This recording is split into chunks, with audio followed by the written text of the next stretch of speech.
მთავარი თემები, საინტერესო სტუმრები და რადიო მსმენელთა მოსაზრებები გადაცემაში დროული დიალოგი ეკა სეხნიაშვილთან ერთად. გამარჯობა, პირდაპირ ეთერშია Georgian Times-ი, თქვენ უსმენთ და უყურებთ გადაცემას დროული დიალოგი ეკა სეხნიაშვილთან ერთად. ხაზია ბექა ბასილაია, პირდაპირ შემოვიყვანთ მას რუსთავის მე-12 საპყრობილედან. ბექა, მოგესალმებით პირდაპირ ეთერში.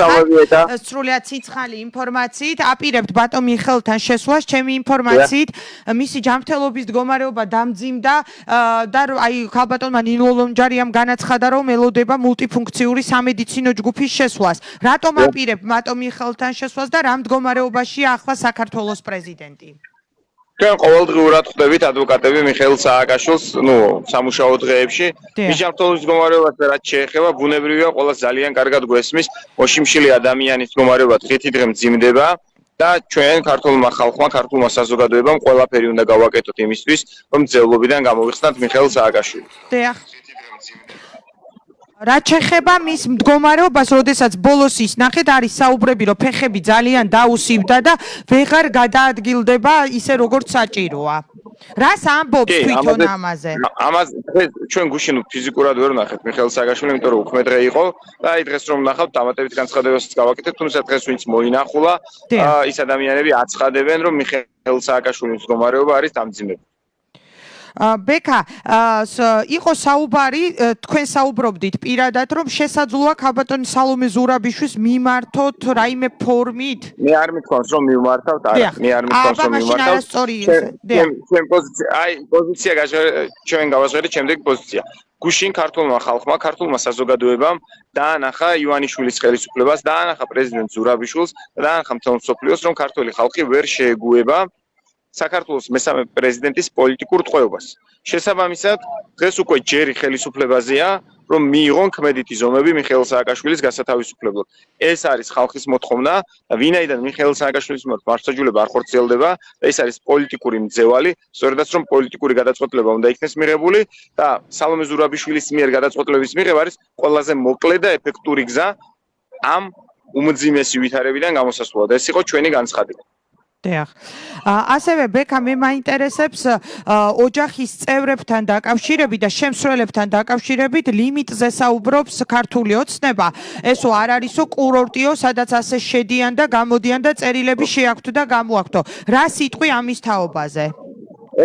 ჩვენ არაერთი ძალიან სამარცხვინო განცხადება მოვისმინეთ, განცხადება, რომელიც არ შეეფერება არც ერთი პატიმრის მიმართ მსგავსი განცხადება არ უნდა კეთდებოდეს, განცხადება, როგორც არ უნდა კეთდებოდეს არც ერთი მოშიმშილი ადამიანის მიმართ და ბუნებრივია საქართველოს პრეზიდენტის მიმართ, როდესაც ესეთი განცხადებები კეთდება, ეს კიდევ ერთხელ მეტყველებს ქართული ოცნების, აი უკვე არ ვიცი რა ნიშნულზე არიან დასული, როდესაც მსგავსი ტიპის უმსგავს განცხადებებს ავრცელებენ. იმიტომ რომ კანონი აძლევს მიხეილ სააკაშვილის სრულ უფლებას პაემნების და პაემნების უფლების შეზღუდვა ხდება რეალურად, იმიტომ რომ თვეში სამჯერ ეკუთვნის და რახან დახურული ტიპის დაწესებულებაში არის ახლა მოთავსებული, ამიტომ თვეში ერთხელ აძლევენ, აქვს ზარების უფლება, მაგრამ ზარების უფლება ჩამოართვეს, სასამართლო პროცესზე მონაწილეობის მიღების უფლება და სასამართლო პროცესებს არ ნიშნავს.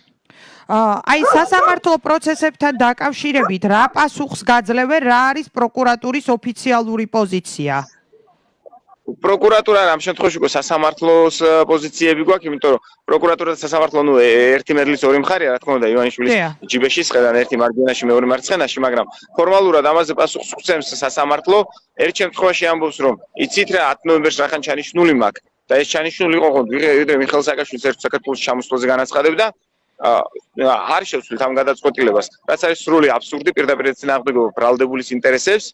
სამართლებრივად, ხოლო პოლიტიკურად ყოველას ძალიან კარგად გვესმის, რომ მეორე ტურებამდე არ უნდათ მიხეილ სააკაშვილის მიეცეს შესაძლებლობა საზოგადოებას პირდაპირ მიმართოს, ხოლო რაც შეეხება მეორე საქმეს, პიჯაკების საქმეს, იმ საქმეზე მოსავალს საერთოდ დუმს. და აი ახლა უნდა შევიდეთ ციხეს. კი ბატონო, ძალიან დიდი მადლობა ამ ექსკლუზიური ჩართვისათვის. შეიძლება დაგემშვიდობებით. ძალიან მადლობა თქვენ, მადლობა. ციხიდან ჩვენ სწორედ ახლა აპირებენ ადვოკატები და პირდაპირ ეთერში გვერდთვებოდა სწორედ ექსკლუზიურად მიხეილ სააკაშვილის ადვოკატი ბექა ბასილაია. გავიდეთ რეკლამაზე და შემდეგი სტუმარი შემოვა ჩვენთან უკვე ბატონი გრიგოლ გეგელია. მთავარი თემები, საინტერესო სტუმრები და რადიო მსმენელთა მოსაზრებები გადაცემაში დროული დიალოგი ეკა სეხნიაშვილთან ერთად. ჩვენ დაბრუნდით პირდაპირ ეთერში შეგახსენებთ თქვენ უსმენთ და უყურებთ გადაცემას დროული დიალოგი ეკა სეხნიაშვილთან ერთად. გადაცემის მეორე ნაწილის სტუმარი კი გახლავთ ქალბატონი ირმა ზავრადაშვილი, ქართული ოცნების წევრი და საქართველოს პარლამენტის დეპუტატი. ის ჩვენთან პირდაპირ ეთერშია. ქალბატონო ირმა, მოგესალმებით. მოგესალმებით. ქალბატონო ირმა, გუშინ ნაციონალურმა მოძრაობამ და მიხეილ სააკაშვილის მხარდაჭერებმა გამართეს მიტინგი თავისუფლების მოედანზე სააკაშვილის გათავისუფლების მოთხოვნით. მას მიიჩნევენ, რომ არის პოლიტპატიმარი და ითხოვენ ხელისუფლებისგან ქმედითი ღონისძიებების გატარებას მის გასათავისუფლებად. როგორია თქვენი როგორც ქართული ოცნების წევრის და დეპუტატის შეფასებები გუშინდელ დღესთან დაკავშირებით? მოდი შევთანხმდეთ ერთ როვან საკითხზე, რომ ნაციონალური მოძრაობა ოპოზიცია არ არის. ეს არის რევანშისტული ძალა, რომელიც მზად არის ყველა ღონე იხმაროს და შეიძლება ითქვას გვამებზე გადააბიჯოს და ისე დაიბრუნოს ხელისუფლება. შესაბამისად, როგორც ოპოზიციაზე, ასე ნულაპარაკობთ ნაციონალურ მოძრაობაზე ძალიან გთხოვთ რა. რაც შეეხება გუშინდელ აქციას, რა მოთხოვნაზეა ლაპარაკი, რომელ დაალაგებულ ქვეყანაში ლაპარაკობენ იმას, რომ შეიძლება დამნაშავემს სასჯელი არ მოიხადოს და რამდენი ადამიანის სურვილიც არ უნდა იყოს, დამნაშავე გამოვიდეს გარეთ. რას აპროტესტებენ, მე დღემდე ვერ გავარკვიე. ცუდად ექცევიან ციხეში? თუ საჭმელი არ მიაქვთ, აწამებენ, გვამებზე აკრავენ, ცოცხების გამოყენების მცდელობა ქონდა ვინმეს, თუ უკანონოდ მიუსაჯეს რაიმე ერთი გამარკვიეთ, ძალიან გთხოვთ რა. ვერ ვხვდები რაზეა საერთოდ ლაპარაკი. სტრასბურგის სასამართლოს გადაწყვეტილებით არის ადამიანი ბოლოს და ბოლოს ციხეში მოთავსებული, როგორც იქნა 100,000-ობით ადამიანის სურვილი ასრულდა და დამნაშავე ზის ციხეში. გამარკვიეთ, რასთან გვაქვს საქმე?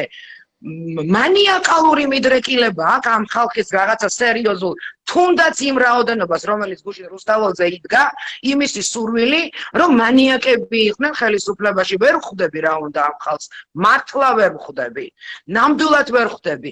დაავიწყდათ სულხან მოლაშვილი, 7 ნოემბერი დაავიწყდათ, 26 მაისი დაავიწყდათ, სახურავზე ასროლილი გვამები დაავიწყდათ, მუხროვაში ჩაცხრილული ბიჭები დაავიწყდათ. თუ რა დაავიწყდათ, ვერ ვხვდები, თუ ჩაბარებული უსისხლოდ და ტყვის გასროლის გარეშე ჩაბარებული კოდორის ხეობა, 100-ობით სოფელი დაავიწყდა თუ 1000-ობით დევნილი, რომელიც ამ ავადსახსენებელი ხელისუფლების დროს დევნილებად იქცნენ. რობაქიძე დაავიწყდათ, გირგვლიანი, ყობა დავითაშვილი, კრიალაშვილი თუ ვინ დაავიწყდა, გამაგებინეთ ამ ხალხს. აღშფოთებულია მოსახლეობის ძალიან სერიოზული ნაწილი. თქვენ იცით, რომ მე ვარ დიდუბის ყოფილი გამგებელი. გარდა მაგისა, ამ წუთას ვარ საარჩევნო შტაბის ხელმძღვანელი. გუშინ საკეთ აღელვებული ხალხის ნაკადს ვერ ვაკავებ. არ ჩერდება ჩემი ტელეფონი. რა უნდა ნაციონალურ მოძრაობას? მაინც და მაინც სამოქალაქო ომი უნდა დაიწყოს? შეიძლება დღეს კიდევ ამას ბედავდეს იმ ხელისუფლების თუნდაც მხარდამჭერი და მიშას იძახდეს, ვინაც ამდენი მავნებლობა მოუტანა ქვეყანას. ხომ არ შეიძლება, ხომ უნდა დასრულდეს ეს როდისმე? არ შეიძლება ასე, ნამდვილად არ შეიძლება. ყველანაირად ხელს უწყობენ, რომ დაიძაბოს ურთიერთობა ადამიანებს შორის და მართლა სამოქალაქო ომი დაიწყოს. ქალბატონო ირმა, უყურეთ, თქვენ კი მომეცით, მე საყვედური ვფიქრობ დაუმსახურებლად რატომ მოიხსენიებთ ოპოზიციურ ძალადო, მაგრამ ამ ოპოზიციურმა ძალამ რეგისტრირებული პარტია და 30%-იანი ხმები მიიღო საქართველოში და ყველა არჩევნებზე ემატება ხმები და თქვენ აქეთ გიყენებენ საზოგადოების ხმების დამატებაზე ასე ნუ ვილაპარაკებთ. ემატება თუ არ ემატება, ეს კიდევ საკითხავია. არაფერი არ ემატება. ეს კოს ციფრებია, ქალბატონო ირმა, მე ხო არ მომიგონია, ანუ შევადაროთ ერთმანეთს 18 წლისად. ადამიანთა ერთი ნაწილი, საზოგადოება ნაციონალურმა მოძრაობამ დაყო ორ ნაწილად, თავისიანებად და დანარჩენებად. თავისიანები ვინც იყვნენ და ფინანსურად და ძალიან ბევრი მახინაციებით ეთყავდათ მიბმული, ეს ადამიანები რა თქმა უნდა ისევ მისი მხარდამჭერები არიან, მაგრამ ვერ უნდა ბედავდნენ იმას, იმას, რაც მაგათ გუშინ გაბედეს. ნამდვილად ვერ უნდა ბედავდნენ მაგას. იყვნენ მაგათი მხარდამჭერები და ჩვეულებრივი არჩევნების გზით მიცენ ხმა. იმის უფლებ დანაშაულის გრძნობა უნდა აწუხებდეს ამ ადამიანებს. თუმცა მინდა გითხრათ, რომ ძალიან გაყვერვებული ვარ. ძალიან გაყვერვებული ვარ, რომ მეტი არ შეიძლება. თუ მაინც და მაინც ტრაგედია შენ პირადად არ შეგეხება ან შენ ოჯახს, შენ გვერდით რომ ასეთი რაღაცები ხდება, რაც რამდენი პატიმრის ოჯახია გაუბედურებული, რამდენი პატიმარია ქცეული. მარტო ერთ მაგალითს გეტყვით, თქვენ და საზოგადოება მიწის მხოლოდ მსხვილი და მსხვილი სახელები და გვარები. აგერ იმაზე გორის ქუჩაზე ჯიქიების ოჯახი მთლიანად გაანადგურა. ერთადერთი არასრულწლოვანი 15 წლის შვილი სემისგან საგიჟეთში წევს. დღესაც რამდენი წლის შემდეგ რამდენი ესეთი ოჯახი ვიცი მე მარტო დიდუბის რაიონში გახმაურებული საქმეების იქით თქვენ წარმოდგენაც არ გაქვთ. წარმოდგენაც არ გაქვთ. გაოგნებული ვარ. კაბატონო ირმა, კი ბატონო, გასაგებია მე თქვენი პოზიციები მესმის, კი ბატონო, მაგრამ საზოგადოების მეორე ნაწილს მათ აქტიურ მხარდაჭერას ფაქტობრივად ნახევარს, იმიტომ რომ ძალიან პოლარიზებულია ეს გარემო. ნახევარს შეგედავებით რა ძალიან. თქვათ არ არის ნახევარი, კი ბატონო, მაგრამ უყურეთ მე რას ვამბობ.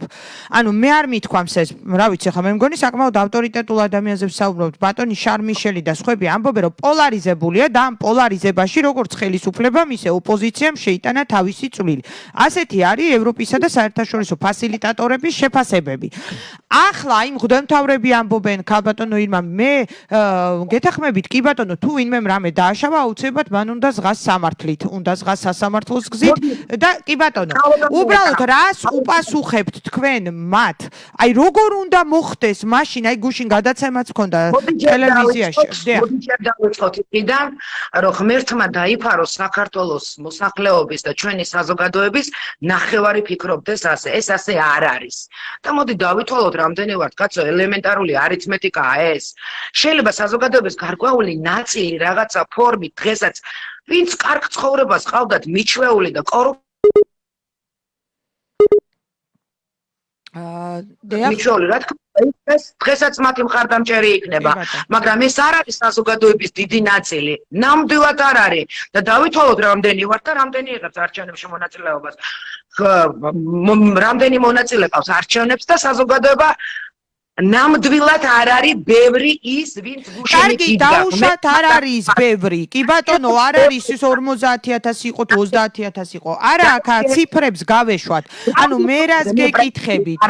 ისინიც ჩვენი მოქალაქეები იყვნენ. ნახეთ, მთელი პროპაგანდისტული მანქანა და დაბინძურებული საინფორმაციო ველი მუშაობს იმაზე, რომ ადამიანების ფსიქიკაზე გავლენა იქონიოს და ამას ძალიან დიდი მნიშვნელობა აქვს. რაც შეეხება გუშინ იქ მდგომი ადამიანების ძალიან სერიოზული ნაწილი ნამდვილად შეიძლება არც იყო მიშას მხარდამჭერი, იმიტომ რომ თქვენ უყურებდით არა სამას რა ქვია მიშას ტელევიზიების გარდა სხვა ტელევიზიებიც ხო არსებობს კაცო, სადაც ადამიანები ამბობდნენ რატო იყვნენ ჩამოსული და რა თანხით იყვნენ ჩამოსული, იმასაც აფიქსირებდნენ. რაც შეეხება ევროპას, მოდი შევთანხმდეთ რა, ერთი და იგივე პატარა ლობისტური ჯგუფი, რომელიც ფინანსურად დაკავშირებული იყო ნაციონალურ მოძრაობასთან წლების განმავლობაში, დღესაც აგრძელებს მათ ლობისტობას. მაგრამ ეს არის ტესტი საბოლოოდ უნდა გამოჩნდეს ვინ არის საქართველოს ქვეყნის და მოსახლეობის მხარეს და ვინ არის მიშას მხარეს. მე ეჭვიც არ მეპარება რომ თვითონ ევროპაშიც და ჩვენი პარტნიორი ქვეყნების სერიოზული წარმომადგენლებით ძალიან სერიოზულად დაფიქრდებიან იმაზე, იმიტომ რომ არავის არ აწყობს საქართველოში პოლარიზაცია. ერთი და იგივე მდინარეში ორჯერ ვერ შახვალ. გამორიცხული ვარიანტია ნაციონალური მოძრაობა არის წარსული. შესაბამისად, ვინც ამ წარსულის აღდგენას შეუწყობს, ვინც ამ წარსულის დაბრუნებაში ნაციონალურ მოძრაობას დაეხმარება, ის არის ქვეყნის მტერი, იმიტომ რომ მართლა საზოგადოების გახლეჭას შეუწყობს ხელს და სამოქალაქო შეუწყობს. გასაგებია. აი მაგალითად მღვდელმთავრები მაღალი რანგის სასულიერო პირებით საუბარი დაიწყეს მათ საყოველთაო შერიგებაზე და ამ შერიგების გზის დასაწყისი არის სწორედ რაღაც ფორმით სააკაშვილის დიახ, ერთი წუთით კითხვა დამასრულებით. ვიცი, მეც უყურებ ტელევიზიას, ტელევიზორს. ხო, როგორ უნდა შევრიგდეთ? აი ყველას უნდა ცაცაკე რომ მოისმინო ეს შერიგება. მოციცოცხლე ნახე ეკა იესო ქრისტემ ვერ არჩია ისე თანამებრძოლები რომ ერთი იუდა არ გამოჩენილიყო იქ ყველგან არის ცუდიც და კარგიც ის ვინც დღეს ნაციონალური მოძრაობის რევანშისტული ძალის რომლებიც გვამებზე გადადიოდნენ წლების განმავლობაში უკან დაბრუნებას ითხოვს გინდა რელიგიის წარმომადგენელი იყოს, გინდა რა პროფესიისაც არ უნდა იყოს და ამას თვლის, რომ შესაძლებელია ის არის ქართველი ხალხის მტერი. მე ვარ სულხან მოლაშვილის ოჯახის მეგობარი. მე ვიცი რა დღეები გამოიარა ამ ოჯახმა და ამ ოჯახთან ერთად ძალიან ბევრმა ოჯახმა. მე ვიცი რამდენ დედას აწვია შავი. მე ვიცი რამდენი დედის შვილი წევს ფსიქიატრიულ კლინიკაში დღემდე. რამდენი ოჯახი დაინგრა, დაიქცა და მიწასთან გასწორდა. რამდენი ადვოკატები ამბობენ, მე გეთანხმებით კი ბატონო, მაგრამ აი ადვოკატები ამბობენ სააკაშვილის ამ შემთხვევაში და მისი მხარდამჭერები, რომ ეს სასამართლომ უნდა დაუმტკიცოს, უშუალოდ სააკაშვილის ბრალეულობა უნდა გამოიკვეთოს.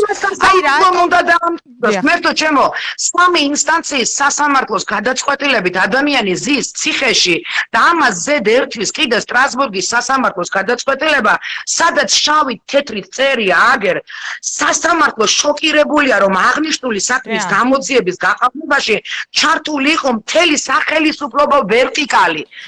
სტრასბურგის სამართლოც მოსყიდულია კაცო? არ ვიცი, აი თქვენ მაშინ როგორ ფიქრობთ, ძალიან ბევრი გვწერს აგერ და ამბობენ ისინი რომ რა ფორმითო, აი შევარდნაძეც უნდა გაგვესამართლებინაო, მაშინო მისი ჩადენილი დანაშაულებებისთვისო ყვავს აგერ ზვიად გამსახურდიას მაგალითიო და რეალურადო ხომ არ მოხდება რომ დამძიმდეს სააკაშვილის მდგომარეობა რაიმე მოუვიდეს ციხეშიო და შემდეგ სრულიად ერს ეკა ჩემო სიცოცხლე სააკაშვილი რას აპროტესტებს დღემდე ვერ გავერკვიე მე მართლა ვერ გავერკვიე რას აპროტესტებს აფეხებს აბაკუნებს ოქროს თევზები უნდა და ციხეში რატო ვზივარო რას ქვია რას აპროტესტებს პუტინის უშუალო პატიმარი ვარო პუტინის ერთადერთი რუსეთი და ნაციონალური მოძრაობა იყო ვინც გუშინდელ აქციაზე ერთი და იგივე შინაარსის განცხადება გააკეთა. ეს ასე არ არის. რომელი პუტინის კოდორი რო აჩუქა იმ პუტინის კაცო? იმ პუტინის? რომელი პუტინის? პუტინის თამაშობს მთლიანად ნაციონალური მოძრაობა. აბა რა შვება? ნორმალური ადამიანი საზოგადოებას ესე დაძაბავს ეხლა და ზუსტად იცის ყველაზე კარგად ნაციონალურმა მოძრაობამ იცის რომ საზოგადოება მათ უკან დაბრუნებას არ დაუშვებს და თავიანთი საქციელით ზუსტადაც პოლარიზაციას უწყობენ ხელს. არც მე გამორიცხულია ეკა სააკაშვილი ვერც წამებულის მანტიას ვერ მოირგებს და ვერც ჩაგრული ვერ გახდება. გამორიცხულია, იმიტომ რომ ეს ადამიანების ოჯახებმა თავიანთ კისერზე გამოცადეს, თავიანთ ოჯახებზე გამოცადეს. დაგავიწყდათ ხალხო 7 ნოემბერს რა მოხდა? მე პირადად 7 ნოემბერს ერთი ღვთისმიერი პოლიციელის გადარჩენილი ვარ, თორე დღეს მე არ ვიცი, კარგი ხნის დავიწყებული ვიქნებოდი. რას ლაპარაკობთ ხალხო და ჩემნაირი არის უამრავი ასეთი საქართველოში. თქვენ რა თქმა უნდა არ გულისხმობთ ის ვინც ეთერში ზის და გადაცემები მიყავს. ის ვინც პოლიტიკურ განცხადებებს აკეთებს. მანდიდან ეს ეთყობა კარგად არ ჩანს. ჩამოდით დაბლა, ხალხში გაიარეთ და რეალურად ნახეთ ის ადამიანები, რომლებიც შეფასებას აკეთებენ იმ 9 წელთან დაკავშირებით, თუნდაც გამოცადეს და ისე. კი არ ვინმეს მოყოლელზე კი არ ლაპარაკობენ, რაც გამოცადეს იმაზე ლაპარაკობენ. რაც შეეხება იმ ახალგაზრდებს და იმ ადამიანებს, რომლებიც ემოციურად ჯერ კი ვერ არიან დაკავშირებული ასაკის გამო 2012 წლამდე მომხდარ ფაქტებთან დაკავშირებული არ არიან, მე ვთხოვ მათ. აი ძალიან ბევრი შემოდის ახლა ჩვენთან მაყურებელი და კამანდანო ირმა, აი მეორეს მხრივ რომ ნაციონალური მოძრაობა და ოპოზიცია აცხადებს რომ ქართული ოცნება ეს არის რუსული ოლიგარქია და ივანიშვილზე ამბობენ რომ ეს არის ხო იცით მათი ეს ჩემგან არ გესმით პირველად ეს ყველაფერი არის ნაციონალური მოძრაობის ნარატივი. ეს არის მაგათი ნარატივი და მოდი შევთანხმდეთ იმაზე ძალიან გთხოვთ, რომ მაგათ ნარატივებზე ადამიანები აღარ დადიან უკვე რა. ძალიან გთხოვთ, მე იმაზე კი არა ვარ გაბრაზებული, გუშინ რაოდენობრივად, რამდენი იყო რუსთაველზე და რამდენი არ იყო. გაბრაზებული ვარ იმაზე, რომ ვიღაცამ 2021 წელს, ვინც 9 წელი გამოცადა, ნაციონალების 9 წელი გამოცადა თავის ზურგზე, იმ შეურაცხყოფილია ყველა 2021 წელს რუსთაველზე კიდევ ვიღაცა მიშას იძახის. სირცხვილია ეს. ნუ გადარევთ ამ ხალხს ჭკუიდან, ნუ გადაიყვეთ ამ ხალხს ჭკუიდან და მართლა ნუ დააწყებინებთ ისეთ პროცესებს, რომელიც შეიძლება უმართავი გახდეს. ყველა ნორმალური პოლიტიკოსი, რატო გაემიჯნა ყველა ოპოზიციური პარტია? იმიტომ რომ ყველასთან შეიძლება თანამშრომლობა, ყველა ხვდება იმას, რომ საზოგადოების ესეთი პოლარიზაცია არ შეიძლება. ეკა ნახეთ, მე თქვენ როდისმე გახსოვართ ასეთი მწვავე განცხადებით, რომ გამოსულიყავი. არა, სხვა შორის ჩემი გამგებელი იყავით და ძალიან ისეთი მახსოვრთ მაქსიმალურად ვცდილობ. მე პროფესიით ექიმი ვარ და მაქსიმალურად ვცდილობ, რომ ვიყო ლოიალური ადამიანების მიმართ, იმიტომ რომ შეცდომას ადამიანები ხშირად ჩადიან და უშეცდომო არავინ არის, მაგრამ 2 დღეა ვერ აუდივარ გაგულისებულ, გაავებულ ადამიანებს, რომლებსაც ძალიან ბევრი ცუდის გაკეთების სურვილი აქვს. იმიტომ, რომ ვიღაცამ კიდე გაბედა, ვიღაცას დაავიწყდა და გაბედა მიშას ძახილი რუსთაველზე. ეს არის ძალიან ცუდი. უყურეთ, თქვენი მომხრეების ნაწილს ის პრეტენზიაც აქვს, რომ აი როგორ გაბედა და ჩამოვიდა, რატომ დროულად პრევენცია ვერ მოხდა. ანუ ეს იყო შეთანხმებული თამაში ოცნებასთან, რომ ოცნებას გაეზარდა და ნაციონალურ მოძრაობას ხმები. ჩემო სიცოცხლე, ეს არის ნაციონალური მოძრაობის ნარატივი. ქართული ოცნება ისეთი მემკვიდრეობა მიიღო 9 წლის წინ, ისეთი მემკვიდრეობა მიიღო. მე რო დრო მქონდეს, ეხლა თქვენ და დაგიჯდებოდით, მე 2014 წელს შევედი დიდუბის რაიონის გამგეობაში. მე იქ რაც დამხვდა 4 წელი მოვანდომე იმას, პირველი მოწვევის 4 წელი მოვანდომე იმას, როგორც მინიმუმ გამენულებინა პრობლემები, გამენულებინა და ნულიდან დამეწყო. ისეთი დამხვდა მე რაიონში სიტუაცია.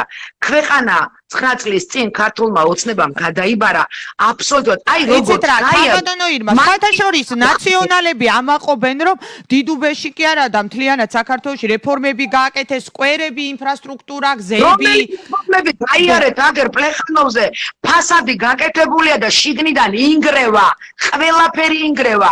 ასეთი იყო ყველა რეფორმა, რომელი ერთ სოფელში გაზის ბალონით რო გაზი იხსნებოდა და მერე 5ჯერ რო იხსნებოდა ის. ეს ხალხო ადამიანებმა იციან ეს ყველაფერი. პლეხანოვზე გაიგეთ და ქალბატონო ირმა, მე მესმის ძალიან საინტერესო ინტერვიუერი ბრძანდებით, მე გიწევთ ტელევიზიაშიც მობრძანდით, როცა დრო გექნება ჩემთან, რომ უფრო ფართო ფორმატში ვისაუბროთ, მაგრამ აი კითხვები შემოდის, რომ მკვლელობებიო გახშირდაო ტურისტებისო და ასე შემდეგო, დაცულობა მეტი იყოვო იმ ნულოვანი ტოლერანტობის ფასადო, რაზეც ვთქვათ კრიმინალებს რო ციხეშიო მძიმედ ამყოფებდა სააკაშვილო. ამაზე რა სიტყვით? კრიმინალი აუცილებლად ციხეში უნდა იყოს ნაციონალური მოძრაობის დროსაც და ქართული ოცნების დროსაც. მაგრამ ადამიანები, რომლებიც ერთი პურის მოპარვის გამო, შიმშილის და ერთი პურის მოპარვის გამო, 7 წელი 15 წლის ბავშვი მარტივად გეტყვით, პატარა ტელეფონის ქურდობის დროს შესწრებული, მოწმეთ შესწრებული ლადო ჯიქიას 10 წლიანი პატიმრობა და დღესაც საგიჟეთში ცოლა, ნულოვანი ტოლერანტობაა ეს კრიმინალების მიმართ თუ დაუნდობლობა ადამიანების მიმართ ამაგებინეთ რა. ქაბატონო ირმა, აი თქვენ ხართ აი აღშფოთებული, რომ რატომ მომრავდნენ, ისევ რატომ ნაციონალები ითხოვენ და აქეთ თქვენ უყურეს გეტყვით რა, ძალიან გთხოვთ რა, თქვენ ჩემზე უკეთესად იცით, იმიტომ რომ ჩემზე მეტი გამოცდილება გაქვს სატელევიზიო და საინფორმაციო ამბების გავრცელების ნაწილში. ნაციონალური მოძრაობის დროს, რომელიმე სტატისტიკურ მონაცემებს, თუნდაც ქურდობასთან და კრიმინალურ საკითხებთან დაკავშირებით, ვინმე ასე საჯაროს გახდიდა არა იყო საჯარო. მე ნამდვილად ბეჭდავდი გაზეთში, საჯარო იყო, უბრალოდ ხა როგორ კეთდებოდა თავს ვერ დავდებ, მაგრამ სტატისტიკა კეთდებოდა. უბრალოდ იმაზე მეტი ინფორმაციის გამოტანა. არა, ეს რა გვინდა, ხილულად იყო, ნამდვილად კრიმინალი ხილულად, წვრილმანი ხულიგნობა, ნამდვილად შემცირებული იყო, წვრილმანი ხულიგნობა. გეტყვი მე თქვენ რა, ხილული იყო ის რაც მას უნდოდა რომ ხილული ყოფილიყო. თუმცა რაღაცა პერიოდის შემდეგ უკვე გაექცათ და როცა დიდ და მსხვილ კრიმინალურ ქმედებებზე მივიდა საქმე და მკვლელობები დაიწყეს უკვე, რატო თავიდან ხო არ დაუწყიათ ასე კაცო? მე კი რა ნახეთ, მე იმ ხელისუფლების წარმომადგენელი არა ვარ. ნახე ხელისუფალი მაშინ არის ჭკვიანი, როცა წინა მორბედისგან კარგს აიღებს, დაიმახსოვრებს და გააგრძელებს და ცუდზე ნამდვილად ეცდება რომ გამოასწოროს. ამათი გამოსწორება არ იქნება. ამათაც კარგად დაიწყეს, მასე გიტლერმაც კარგად დაიწყო და ჯვაროსნებმაც კარგად დაიწყეს. იდეა კარგი ქონდათ, მაგრამ როგორ დაამთავრეს თქვენ ციცით და მეც ვიცით. მეც ვიცი. ასე ხო არ შეიძლება. დღეს 2021 წელს აი ამ დიდი მკვლელობებზია ლაპარაკი. იმაზე აღარ ვილაპარაკებ იდენტობის განსხვავებული. ქალბატონო ირმა, აი უყურეთ თქვენ ბრძანებთ რომ რაც არ აქვთ მორალური უფლებაო რომ ნაციონალებმა მოითხოვონო გათავისუფლება, იმიტომ რომ ესა და ეს სასჯელები ჰქონდაო. აი ოპოზიციის რაღაც ნაწილს და თქვენ მომხრეებსაც თქვენ და მიუჩნდებათ პრეტენზია რომ თავად გააკეთესო ეს კოაბიტაციაო, თავად გააძლიერესო. ბატონი გახარია მაგალითად ხშირად მიუთითებს რომ ერთი მედლის ორი მხარე ხართ და შეთანხმებულ თამაშს თამაშობთ. გახარიაზე საუბარიც კი არ მინდა, ძალიან გთხოვთ რა. საუბარიც კი არ მინდა გახარიას. არა, მარტო გახარიაზე კი რომ ეხა გახარია გამახსენდა რომ ასე ამბობს თორე. 18 თებერვლის შემდეგ სხვანაირი გახდა ქართული ოცნება, ნუ ეხა ამისგან ცოტა შორს ვარ მე, რაც შეეხება კოჰაბიტაციას. მოკლედ ვიტყვი რა. ქართული ოცნების მე იმ ნაწილს მივეკუთვნები, რომელიც სასტიკი წინააღმდეგი იყო 2011 წლის ოქტომბრიდან ნაციონალურ მოძრაობასთან რაიმე ფორმის კოჰაბიტაციაზე. სასტიკი წინააღმდეგი, იმიტომ რომ დამნაშავე ყველა ხელისუფლების დროს დამნაშავე უნდა დაისაჯოს, მაგრამ ეს იმას კი არ ნიშნავს, რომ ვინმე უნდა აწამოს, უნდა დაისაჯოს და დანაშაული უნდა. აი პროცესს რატო არ მართავთ სააკაშვილის? სააკაშვილმაც. კი, ქალბატონო ირმა, აი ადვოკატები ამბობენ, რომ სააკაშვილი ითხოვსო გავალო სასამართლო პროცესზე, ვიტყვი ყველაფერს სიმართლეს, იქნებ დანაშაულსაც აღიარებს ის კაცი. რატომ აჭიანურებენო? იმიტომ რომ მეორე ტურამდეო ეშინიათო სააკაშვილის განცხადებებისო. სააკაშვილის არავის არ ეშინია. როგორ გეკადრებათ? სააკაშვილის ეშინოდაც თავის დროზე, ისევ თავისივე მართულ ქვეყანაში. დღეს სააკაშვილის არავის არ ეშინია, მე სხვა რამის მეშინია. მე მეშინია იმის, რომ საზოგადოება ვეღარ მოითმენს და სამოქალაქო ომს დაიწყებს. არაპატიებს საქართველოს მოსახლეობის დიდი ნაწილი არც ნაცმოძრაობას და არც ნებისმიერ იმ ადამიანს, რომელიც ამ პროცესებს ხელს შეუწყობს, არაპატიებს ნაციონალური მოძრაობის უკან დაბრუნებას და სამოქალაქო ომი დაიწყება. მე ჩემი ქვეყანა მადარდებს და ჩემი ხალხი მადარდებს. ქართული ოცნების ყველაზე დიდი შეცდომა იცით რა არის, მე გეტყვით თქვენ. პირველი ის, რომ მართლა რაღაცები თავშივე უნდა განესაზღვრა და მათ ნაციონალურ მოძრაობას თავისი ადგილი უნდა მიჩენილი ქონოდა. ეს ერთი და მეორე. ქართულმა ოცნებამ 2012 წელს ადამიანებს მისცა თავისუფლება, მაგრამ სამწუხაროდ თავისუფლებაში როგორ უნდა იცხოვრო და რა არის თავისუფლება, ეს არ უსწავლებია. აი ეს არის დიდი პრობლემა. მე მინდა ყველა იმ ახალგაზრდას და ყველა იმ ადამიანს მივმართო, რომელიც ემოციურად 2012 წლამდე მომხდარ პროცესებთან კავშირში არ არის. ძალიან გთხოვთ.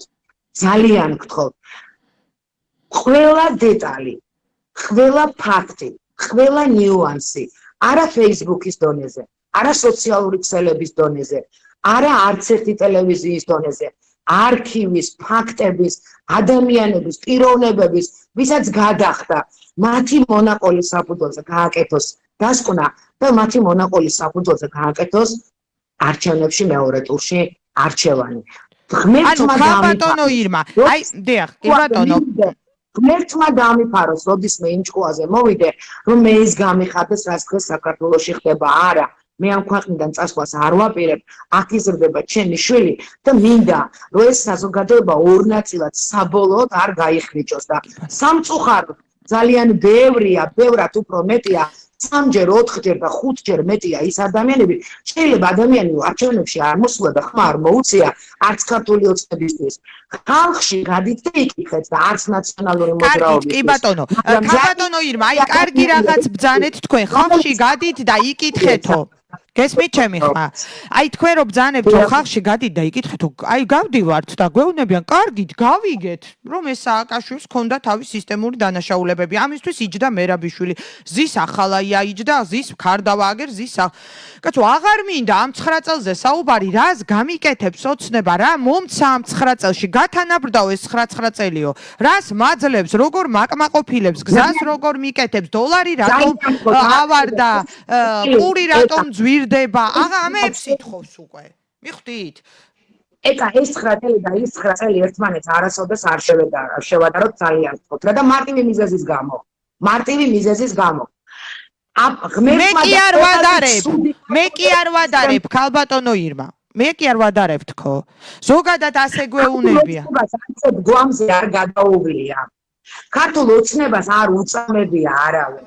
ქართულ ოცნებას არ მოუკლავს არავინ. უფრო მეტიც 9 წელია ნაციონალური მოძრაობა პარალელურ რეჟიმში აჯანჯღარებს ქვეყანას, აჯანჯღარებს ხელისუფლების ყველა შტოს და არაძლევს იმის საშუალებას, რომ ქვეყნის განვითარებაზე სრული დატვირთვით იმუშაოს. ამას დაერთო ყველა სიკეთესთან ერთად სოფლიო დონის პრობლემა, პანდემია. ჩვენ კიდევ ვერ ვაცნობიერებთ რასთან აქვს საქმე. ეს კაცობრიობის პრობლემაა, საუკუნის მოვლენა, რომელმაც ძალიან დახია უკან პროცესები. როგორ შეიძლება ნაციონალური მოძრაობის 9 წელი და ქართული ოცნების 9 წელი ერთმანეთს შეადარო. საერთოდ არ მინდა მაგათ არც 9 წელზე ლაპარაკი, არც წარსულზე ლაპარაკი, უბრალოდ მორალის საკითხია, 26 მაისის ავტორი, 7 ნოემბრის ავტორი, მუხროვანის ავტორი, წამების ავტორი, კოდორის გამჩუქებელი, ასობით სოფლის გამჩუქებელი. არ შეიძლება მორალურად კონდეთ იმის უფლება, რომ კიდე მიშას იძახო.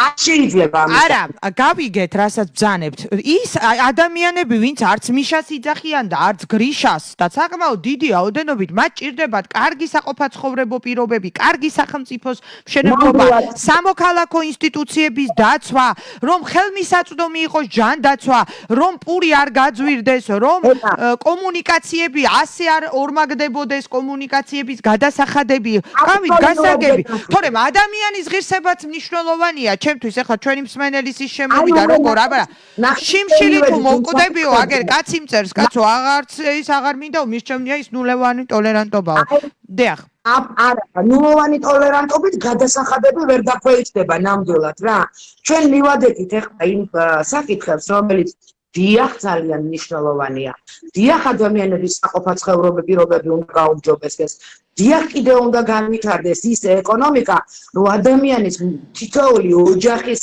ბიუჯეტზე აისახოს ეს აბსოლუტურად სხვა სალაპარაკო თემაა ამაზე ცალკე დაუსრულებლად შემიძლია ლაპარაკი მიუხედავად იმისა რომ შორს ვარ იმ აზრისგან რომ საქართველოს პრობლემები აღარა ან ამ ხელისუფლებამ პრობლემების 90% მოაგვარა და მოსაგვარებელი არაფერი არ ან ეს ისეთი ხელისუფლებაა რომელიც идеალურია და მსგავსი აღარ განმეორდება ამ აზრისგან ძალიან შორს ვარ მე ეს არ მithქვავს და არც მოპირება ამის თქმას დიახ ძალიან ბევრი პრობლემა გვაქვს დიახ ძალიან ბევრი რამე გვაქვს მოსაგვარებელი მაგრამ ახლა ჯანდაცვის სისტემაზე რომ ვლაპარაკობ ყველაფერი ხო შედარებითია რა ყველაფერი ხო შედარებითია დიდუბის რაიონში არ ვწდები დიდუბის მასშტაბებს მარტივი მიზეზის გამო იმიტომ კი არა რომ მე სტატისტიკა არ ვიცი ფაქტებთან რაც ვარ შეხებაში დიდუბის რაიონში მარტო 700-მდე ოჯახია ვინაც პატიმრის შენახვის გამო და საჯანდაცვის ჩამოშლის სისტემის გამო წინა ხელისუფლების პირობებში სახლი და კარი გაყიდა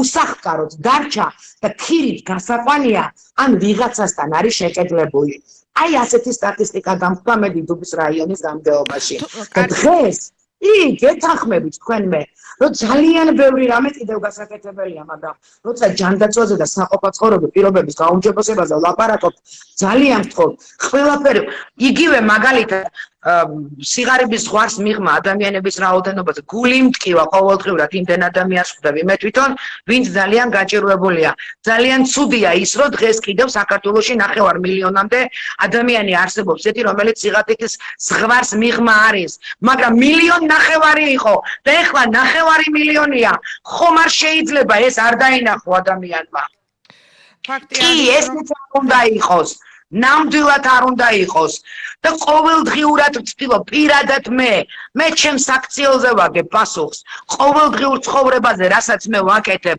რა საქმიანობაც მე მევალება ჩემი მოვალეობის და ფუნქციიდან გამომდინარე ესეც არ უნდა იყოს მაგრამ ნელა-ნელა რაღაცას რომ მატლდება ეს ხო ვიღაცამ უნდა დაინახოს კი ბატონო ძალიან დიდი მადლობა ქალბატონო ირმა საინტერესო ინტერვიუსათვის ჩვენი დისკუსიისათვის გეპატიჟებით ძალიან საინტერესო ინტერვიუ იყო შემდეგ კვირაში ტელევიზიაშიც უკვე სტუმრეთ გავშალოთ ეს თემა ისევ აქტუალური იქნება არჩევნებამდე რას ელოდ აღელვებული არა რას ბრძანებთ ეს არის აბსოლუტურად ნორმალური ემოცია მე 2 დღის განმავლობაში ძალიან ბევრი ადამიანის განწყობას გებულობ ასე პირდაპირ რამაც ჩემზე ძალიან ნეგატიურად იმოქმედა ძალიან მადლობა კი ბატონო მადლობა თქვენ ქალბატონო ირმა მადლობა საინტერესო ინტერვიუსათვის გეპატიჟებით არჩევნებამდე არის დრო მეორე ტურამდე დარჩენილი რას ფიქრობთ მოიგებს ხომ ბატონი კახიკალაძე როგორია თქვენი პროგნოზი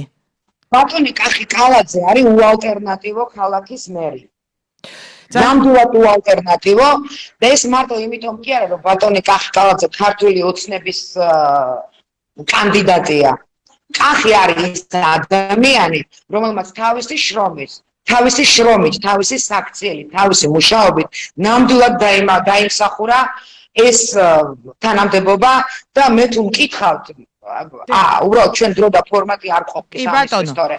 ამიტომ ვეუბნებით.